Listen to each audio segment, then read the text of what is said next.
It's a most interesting experiment, Watson. Pray do examine the snake. I'd rather not, if you don't mind, Holmes. My experience in Afghanistan and that dreadful case of the speckled band have taught me to have a healthy respect for snakes. Yes, but look at it. It's dead. Well, at least it has the appearance of being so. A snake, like some other reptiles and animals, hibernates. There is no pulse. The temperature of the body is extremely cold, yet it is alive. This is most interesting. Yes, to my scientific mind, man is still an animal, so why can't we bring about this condition in our fellow men? Professor Julius Valhausen is calling to see me this morning. He claims that it is possible.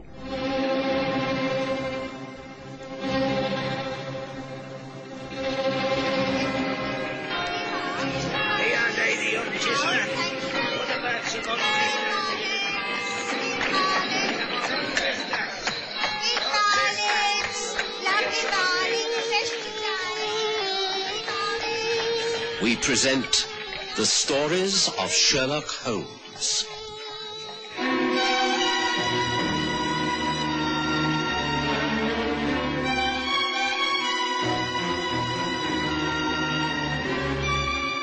The Valhausen experiment.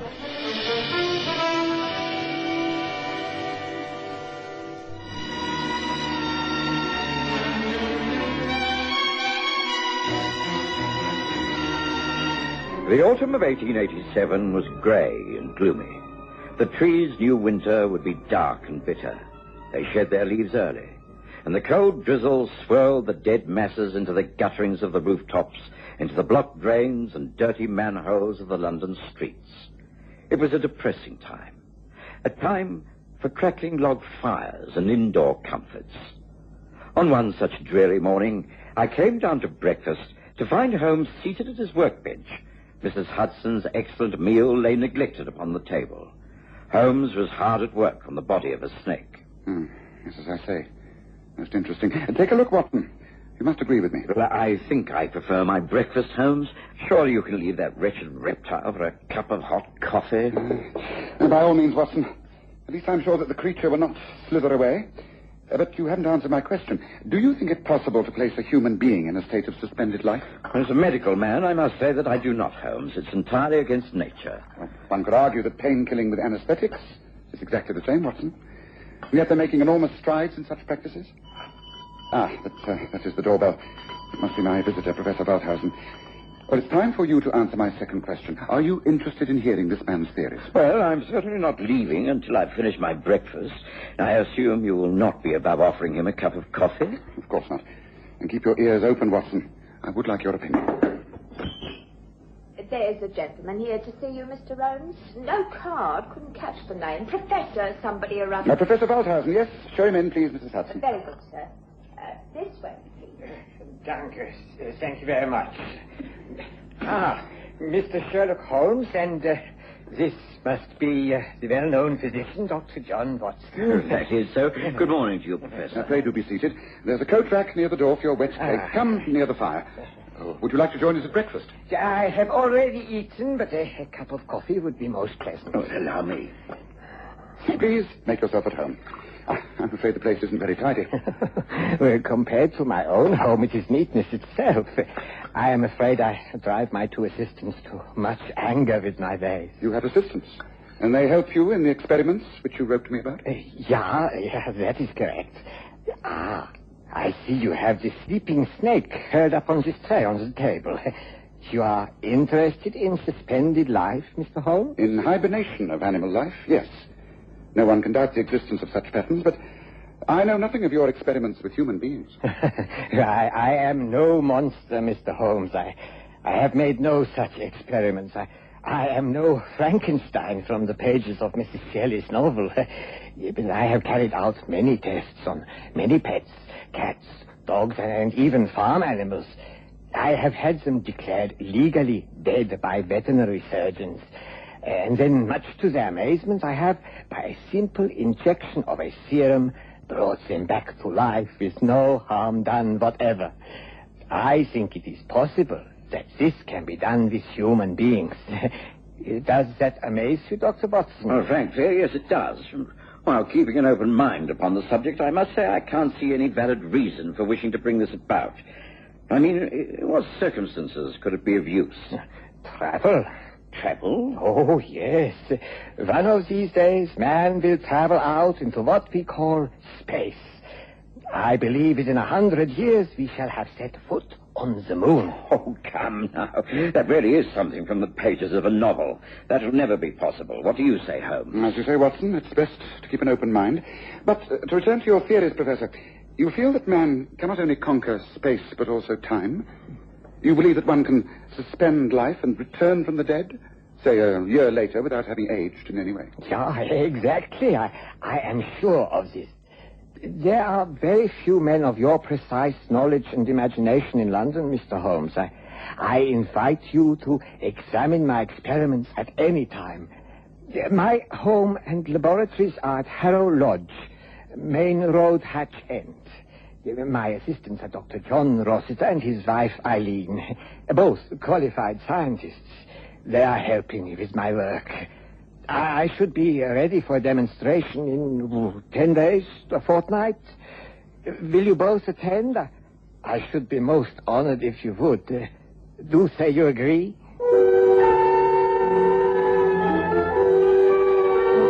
Holmes assured the professor that we would attend any future demonstration of his experiments, and I left them to do my daily rounds.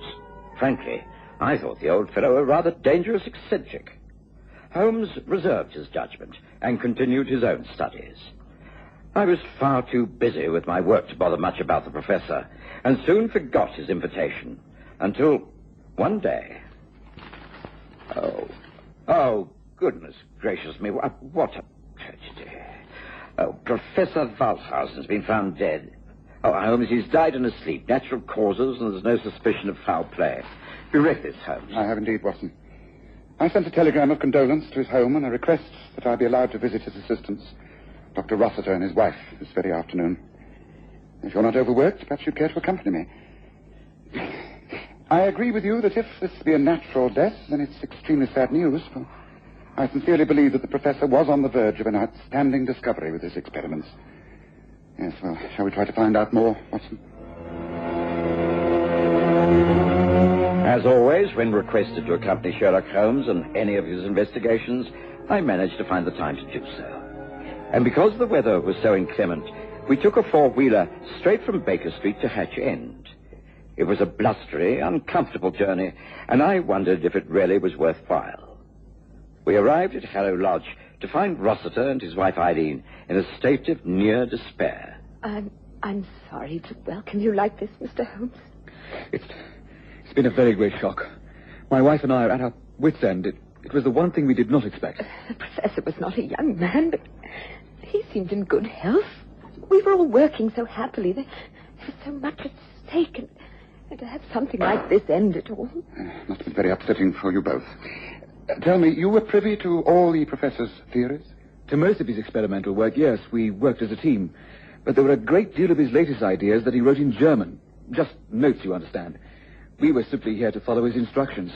I felt all the time that he was progressing beyond himself and urged him to rest. Perhaps it was overwork. You had a doctor? The death certificate, what did it say? Well, it just says heart failure. A natural death in his sleep. We neither of us have a regular doctor. We called the police. They took over. The police surgeon assured us it was a simple case of heart failure. Well, at least he didn't suffer. He had no near family? Wife? Children? Any relatives? No one. I believe there was a sister in Australia or South Africa many years ago, but he'd lost touch. Then can I assume that you are to inherit from his death? Oh, my dear Holmes, I happen to know all about the professor's estate. It's nothing. This house is mortgaged up to the hilt. There are a few sticks of furniture which belong to Eileen and myself, but his finances are negligible. In a word, he was penniless. There may even be a few debts. That will be up to us to clear up. We shall try our best. I see. Well, I presume that he had a lawyer and that all the funeral arrangements have been taken care of? Oh, yes. Thompson and White in Half Moon Street, London, handle all these affairs. I actually recommended Thompson myself, and the funeral is to be held the day after tomorrow. I hope you can find time to attend. It's in Great Harrow Church. I shall certainly do my best. Now, if you're sure I can be of no more help. I'm afraid not. But thank you for your sympathy. We do appreciate it. Don't we, dear? Yes, of course. There's nothing you or anyone else can do. After all, we can't bring him back. No. Can we? Good day to you, Mr. Holmes. Dr. Watson, and thank you again for calling like this. Well, they've gone. Do you think we did the right thing in keeping our secret from them? Yes, of course. Are you still prepared to go through with it? Naturally. Oh, John, we can't give up now.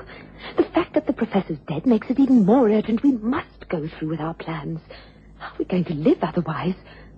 I'm not afraid. Oh, my sweet, courageous Eileen. What would I do without you?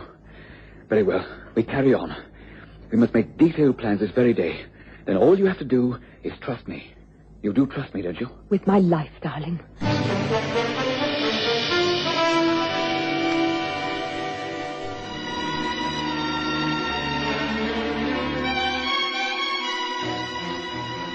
Sherlock Holmes was not entirely satisfied by our visit to Hatch End, but he refused to discuss the matter, although, much to my surprise, he insisted that we return 2 days later to attend the funeral. This time we took the train down, and once again it was a squally wet day. The service and burial was simple and mercifully short. A handful of people only left the churchyard in the soaking rain.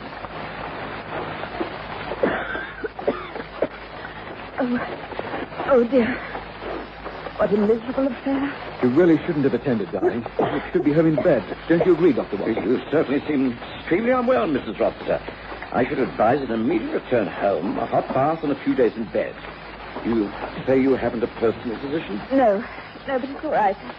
I'm sure it's nothing but a very bad cold. Yes, well, you'd better not hang about in the rain. Good day to you, Mrs. Rossiter. Good day, Dr. Watson. Bye, Mr. Holmes. Good day, Doctor. Goodbye. Goodbye, Mrs. Rossiter. Mrs. Rossiter. We'll be in touch. Yes. You are Mr. James Thompson of Half Moon Street, is that so? Yes, that's right. And you're Mr. Sherlock Holmes.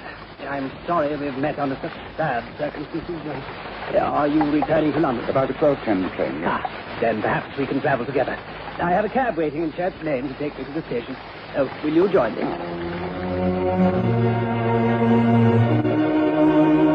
Our meeting with James Thompson had all happened so naturally that I couldn't believe it had been contrived. And yet Sherlock Holmes, with his usual diplomacy, managed to get far more information out of the lawyer on our train journey home than I would have dreamed possible. It was almost as though he'd arranged the whole thing. Oh, yes, it was Dr. Rossiter who introduced me to the professor. That was some time ago. A great tragedy. He was a very fine man and apparently a selfless worker. He gave everything to science and, well, made nothing out of it all. That's extremely sad. You mean he had nothing to leave in his will? Not a penny. The Rossiters will be able to take over the laboratory, but the debts incurred will use up any capital. It seems that pure science is not a profitable occupation.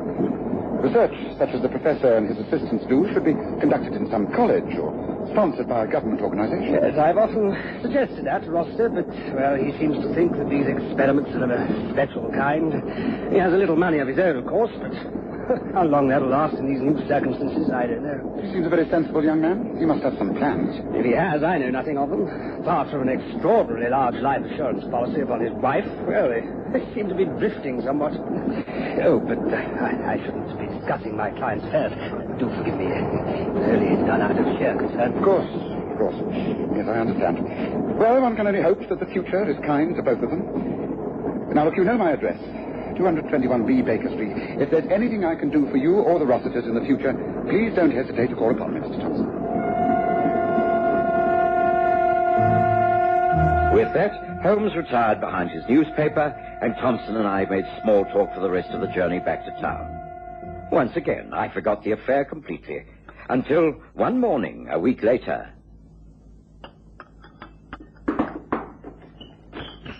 Mr. James Thompson to see you, Mr. Holmes says it's urgent. Oh, show him in, Mrs. Hudson. Show him in at once. Pray do pardon this intrusion, Mr. Holmes. Dr. Watson, I had to call immediately. You will not have heard the terrible news. It's from Hat's End. Dr. Rossiter. His wife, Eileen. She has died. What? Good gracious, when did this happen? Yesterday evening. It seems that still she caught at the professor's funeral must have turned to pneumonia. After a short illness, she died at Harrow Lodge. I heard late last night. This is a great tragedy, Thompson.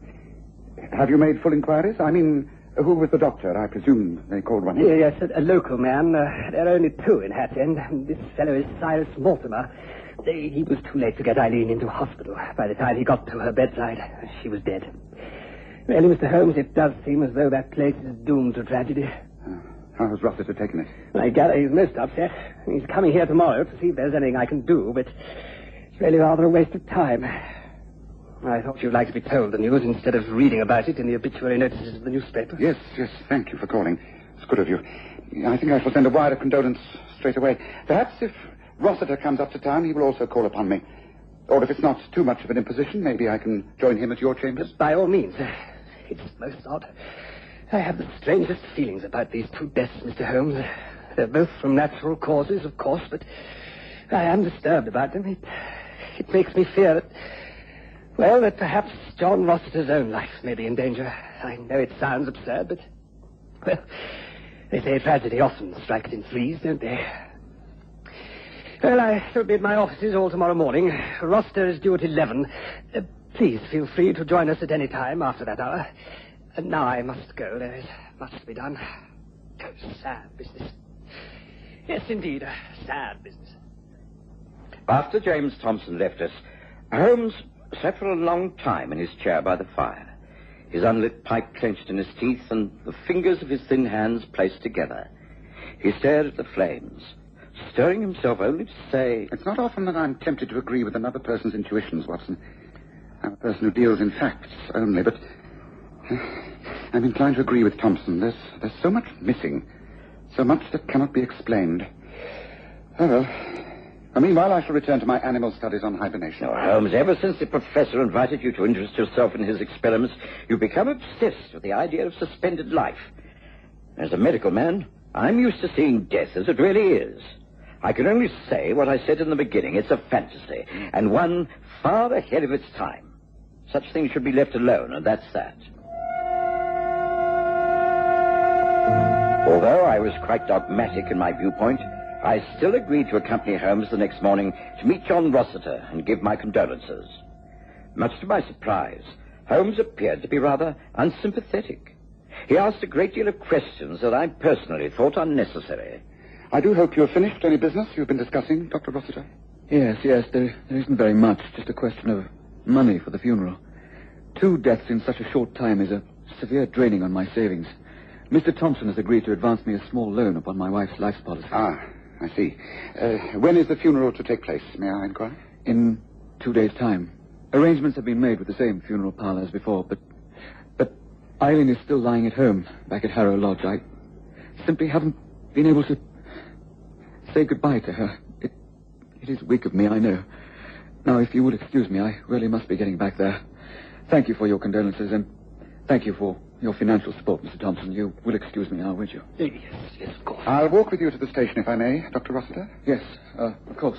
Come, Watson. I'll see you out, gentlemen. If there is anything further I can do, then please call upon me, won't you? A good day to you. Good day, Mr. Thompson. You must forgive me if I have seemed a little abrupt this morning, Dr. Rossiter. The fact is that I wished to ask you a few questions of a personal nature, not in front of Mr. Thompson. Oh? I'm afraid I'm rather too upset to concentrate greatly. Can it not wait until some other time? I'd like to clarify a few things in my mind, and there may not be another time. It's regarding your work, or rather the work that Professor Valhausen left unfinished. He invited me to share an interest in his experiments in suspended life. He said he would confide in me his results. He was sure that the theorem he had perfected would render a human being quite lifeless, but he would be able to return life to them with a suitable antidote of another theorem. You must be familiar with his work. I think I've already told you, Mr. Holmes, that I was working under his instructions. I know nothing positive about his experiments. You do not propose to consider continuing the work? I do not. And what is more, now that my wife is dead, I shall sell everything I possess and travel abroad. America, most likely. Now, do excuse me. I have nothing more to say. Good day to you. Goodbye, Dr. Watson. Goodbye. We shall not meet again. Say, Holmes, that was just rude of you. The poor fellow's bereaved but a day, and you've upset him enormously. Yes, indeed I have. And yet... Gracious, what's this? Carriage and horse out of control. Stand back, Watson. I can't head in this way. What the devil? Rossiter's crossing the road. Watch out! Watch out! Watch out!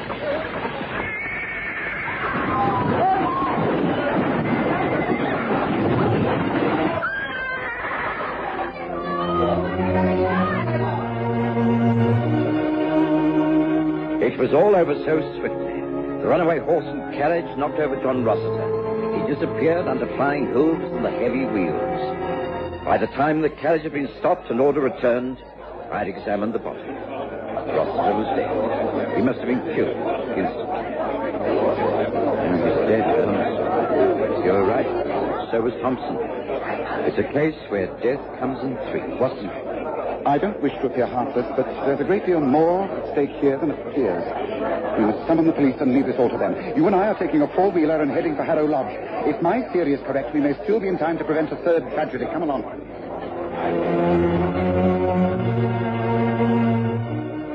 I couldn't think what Holmes had in mind, and as usual in these cases, he refused to elaborate. The cab was summoned, and the journey made to Hatch End in record time. There we pulled up in the driveway of the lodge, and Holmes accosted an elderly gardener who was brushing away dead leaves in the porch. You must let us into the house. It's most urgent. You have a key? Aye, but I can't be letting you in. Not till the master comes. Your master won't be coming back, and it's important that we enter the house. I am a private detective and known to the police. I insist that you let us in immediately. Well, this been most irregular, but if you promise not to touch anything... I make no promises, but I will take full responsibility. Hurry, man, hurry. Reluctantly, the old gardener unlocked the front door, and Holmes immediately made his way to the professor's laboratory. I found the body of Eileen Rossiter laid out in a downstairs room. I examined her. She was dead, all right. In less than 5 minutes, Holmes was back with me. He carried a doctor's bag in one hand, and placing it on the table, said... I hope I'm right, Watson. I'm sure I am. Here, look at this. Now, see. This, the white fluid in the tube. And this, the hypodermic syringe. Now, here, this is more your job than mine. Inject this into a main artery. Holmes, are you serious? This woman's dead. She is not. She only appears to be. Use the syringe.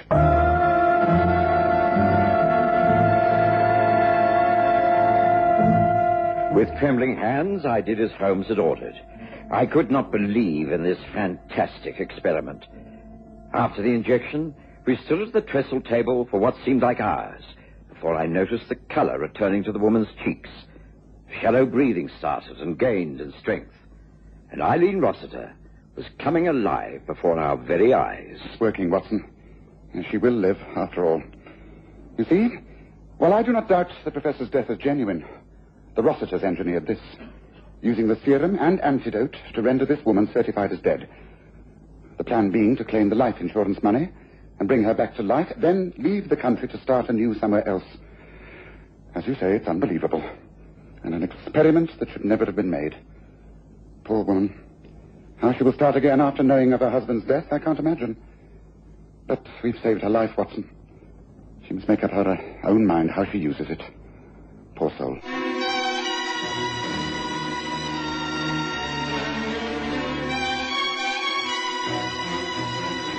Listen again next Sunday to The Stories of Sherlock Holmes, with Graham Armitage as Holmes and Kerry Jordan as Dr. Watson.